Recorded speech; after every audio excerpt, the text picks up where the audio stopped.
मित्रांनो, माझी लाडकी बहीण या योजनेच्या संदर्भात काही बदल घडवण्यात आलेले आहेत. तर या योजनेत मोठे बदल झालेले आहेत. सदर योजनेत अर्ज करण्याची मुदत ही 1 जुलै ते 15 जुलैपर्यंत होती. परंतु या मर्यादेत सुधारणा करण्यात येत असून आता सदर मुदत 2 महिने ठेवण्यात येत आहे. ती दिनांक 31 ऑगस्ट 2024 पर्यंत लाभार्थी महिलांना अर्ज करता येईल.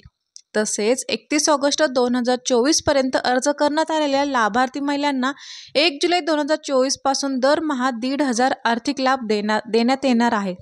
तर मित्रांनो, हा झालेला बदल तुम्ही लक्षात ठेवा. त्याचबरोबर या योजनेच्या पात्रतेमध्ये अधिवास प्रमाणपत्र आवश्यक असल्याचे नमूद करण्यात येत आहे.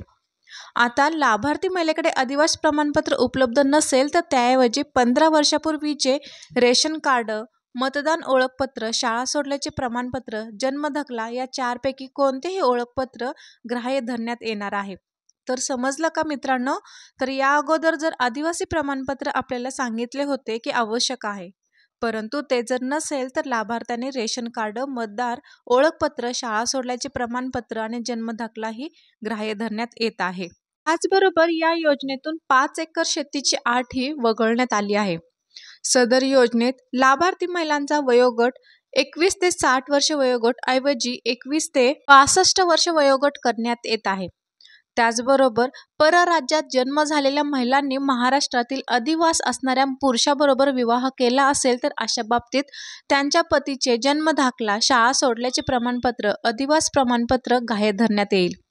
त्याचबरोबर 2.5 लाख उत्पन्न दाखला उपलब्ध नसेल तर ज्या कुटुंबाकडे पिवळे व केशरी रेशन कार्ड उपलब्ध असेल त्यांना उत्पन्नाचा दाखला प्रमाणपत्रातून सूट देण्यात येत आहे.